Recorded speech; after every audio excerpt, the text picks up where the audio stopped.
a story we just heard told.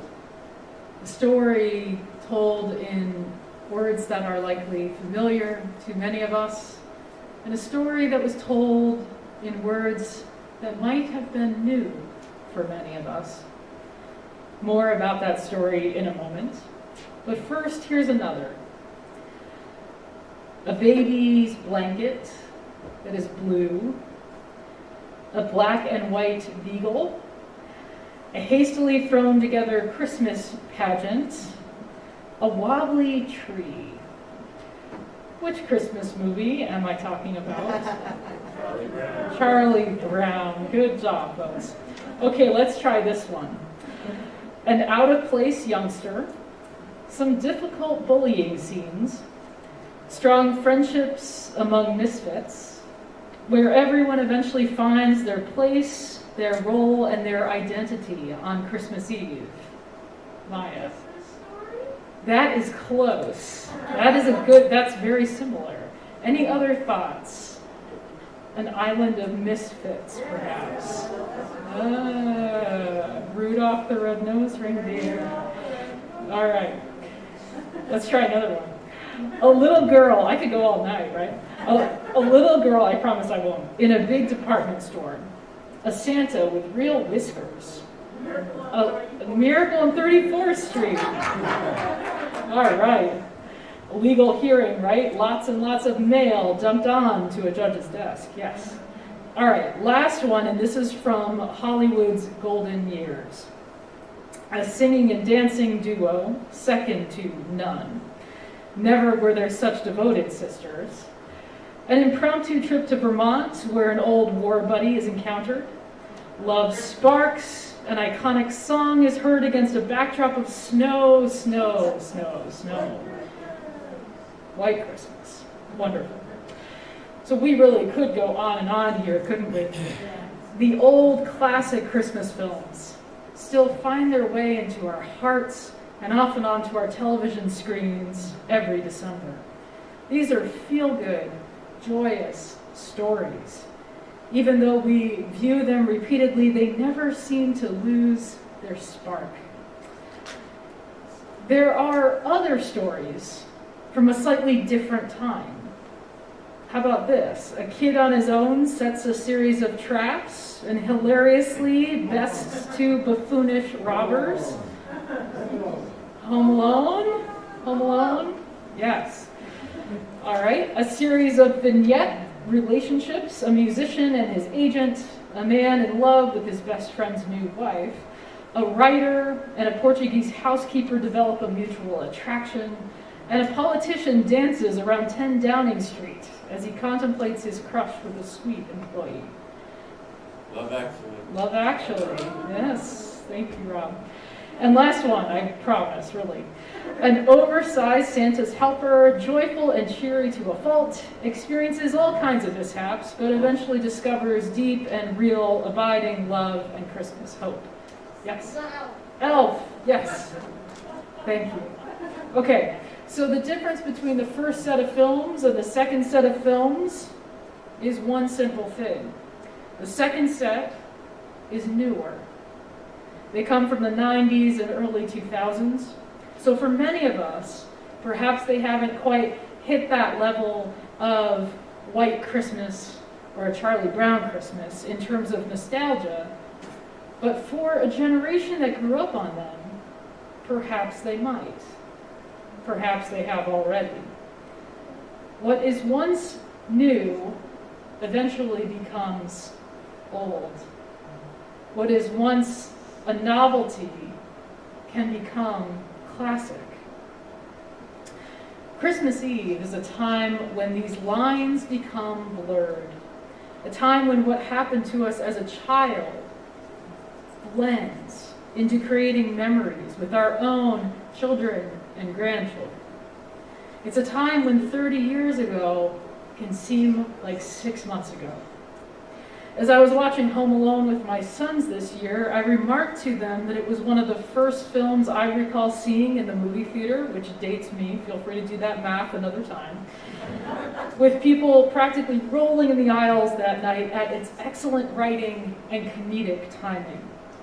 Come to find out, I was the same age that my younger son Tommy is now, which made me feel, well, a little bit less than young.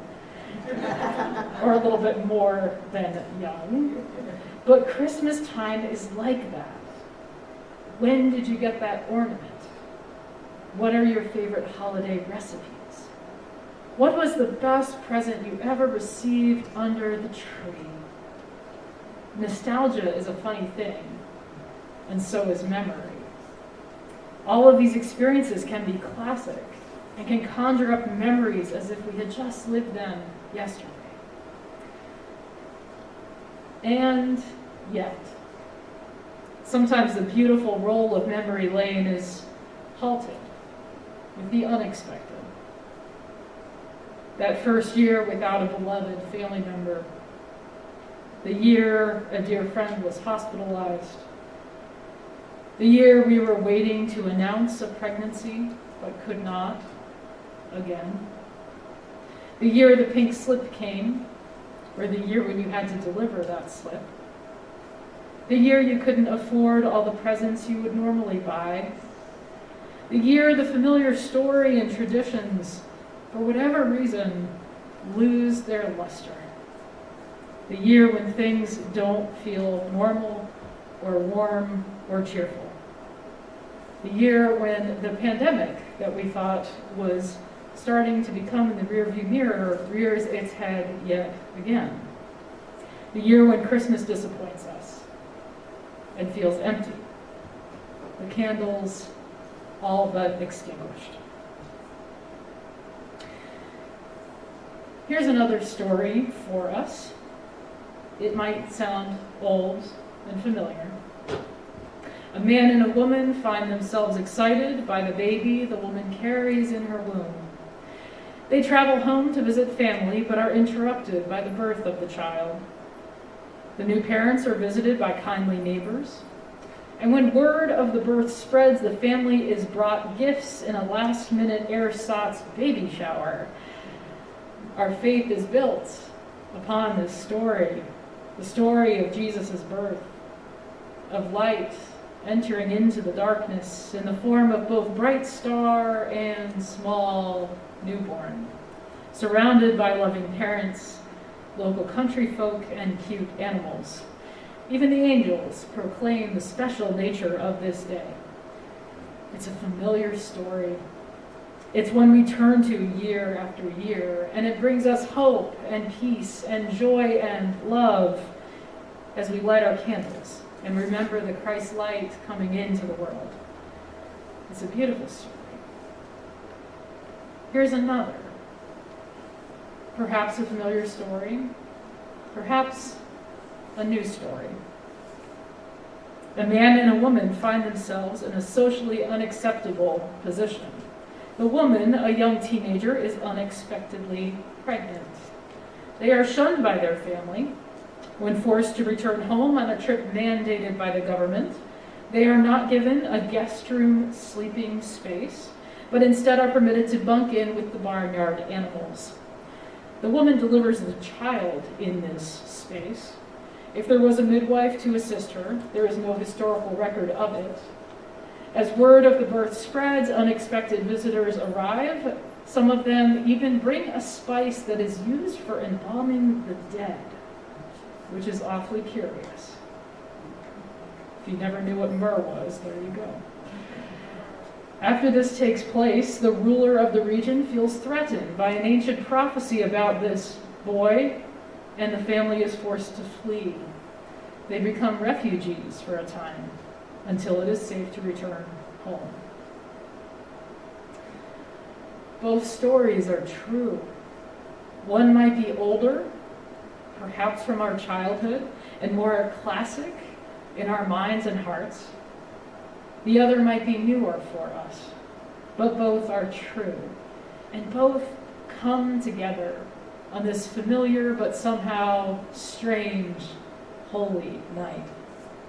And in a way, knowing that the more tender, challenging pieces of Christmas were there from the very beginning can be a comfort to us when things don't feel quite right.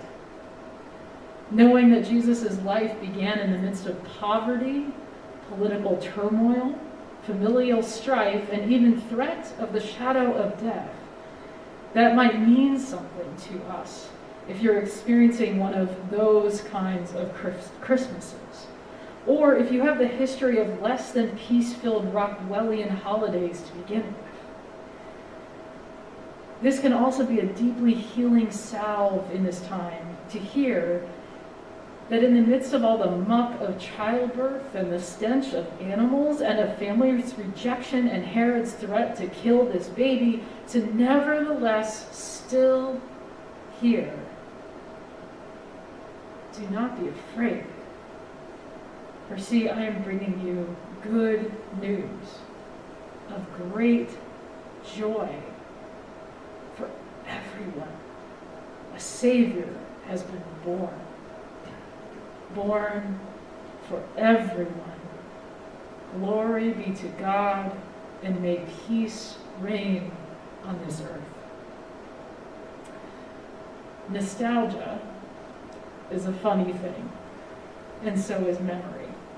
Christmas Eve is a time when the lines of time and history become blurred, when we remember and honor the old, while also embracing the new understandings about Christ and about ourselves. If you were to make a movie about Christmas now, what would it include? And in 30, 40, 50, 70 years, would it still be considered a classic? How about your life? We are all granted that opportunity on Christmas, not with films, well, perhaps some of you with films, blessings to you, but certainly with our lives. It's a time when decades-long past can seem like 6 months ago. And it's a time when 2,000 years ago can become now, new for us again, when we begin new rituals, when we can be reminded of what it means to be that church, carrying that light in a new way.